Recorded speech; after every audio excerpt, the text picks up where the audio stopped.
fait, j'ai juste de revenir d'aller courir.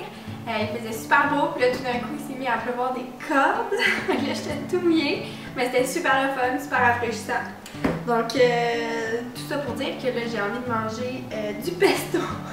Ça n'a vraiment pas rapport, mais dans le fond, le pesto c'est vraiment quelque chose que je fais comme quasiment tous les semaines.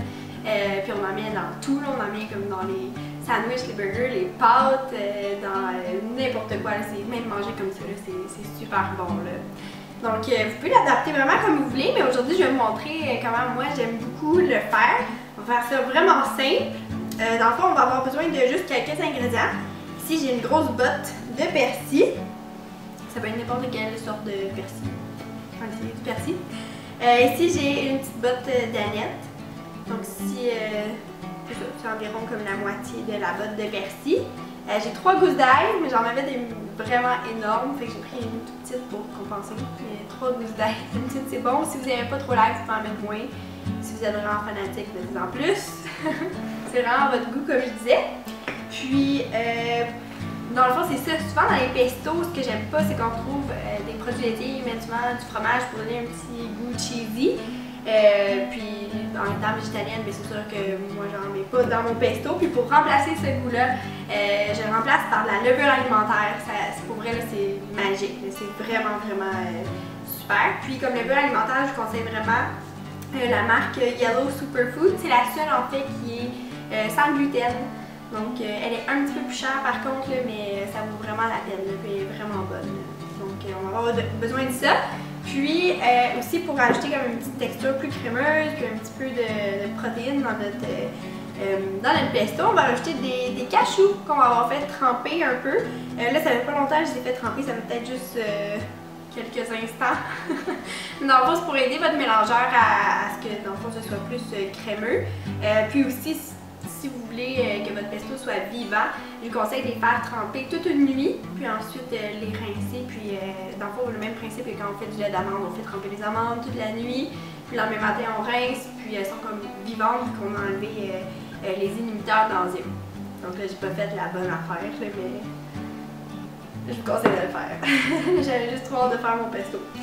Ok, un petit peu d'eau, un petit peu de sel, puis c'est vraiment juste ça. Donc, on va commencer par, dans le fond, il y a juste une étape, c'est juste de tout mettre dans le mélangeur. Fait que si j'ai ma botte de persil, je mets même les queues, là, on met tout ça là-dedans. Tant que c'est vert, c'est bon.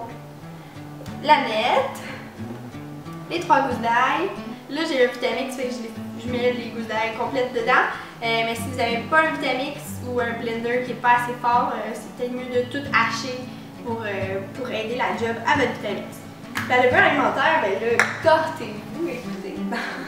Moi j'aime beaucoup ça, fait que j'en mets peut-être.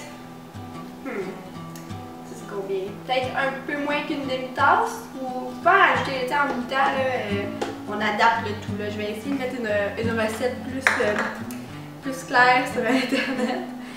Puis là, les cachous, je vais juste aller les rincer. Super, donc là on a dans le fond ça c'est environ une tasse de cachous qui ont été trempés, donc là ils sont vraiment tendres, ils se défont super facilement.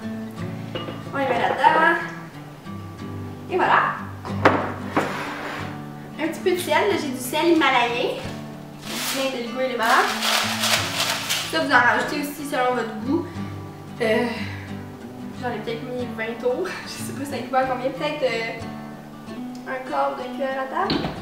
Pas beaucoup là. Puis pour que ça se mélange bien, on va rajouter un peu d'eau, peut-être un quart de tasse pour commencer. Puis si vous voyez qu'il en manque, vous en rajouterez. Mais tu sais, il y a des pestos aussi sur la machine, ils sont ultra liquides, des pestos ultra épais consistants. Donc allez-y, rajoutez plus d'eau si vous voulez qu'il soit plus liquide, puis moins si vous voulez qu'il soit plus crémeux. Donc on mélange, puis c'est tout. Et voilà! Donc on a fini le pesto. Ah, ça sent tellement bon là! Regardez, je sais pas si vous voyez là, la couleur est tellement un beau vert là. C'est assez incroyable. Incroyable! Là, vous mettez ça dans n'importe quel contenant que vous voulez.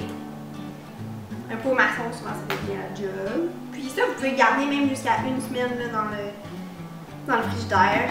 Puis mettez-en partout là, c'est bon. C'est vraiment bon. Parce que nous, on se tanne pas ici. Donc voilà, donc ça environ c'est ça. Ça fait peut-être...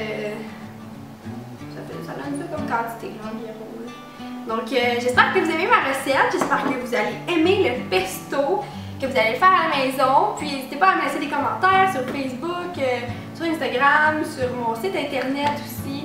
Je vais mettre la recette sur le site avec des photos aussi.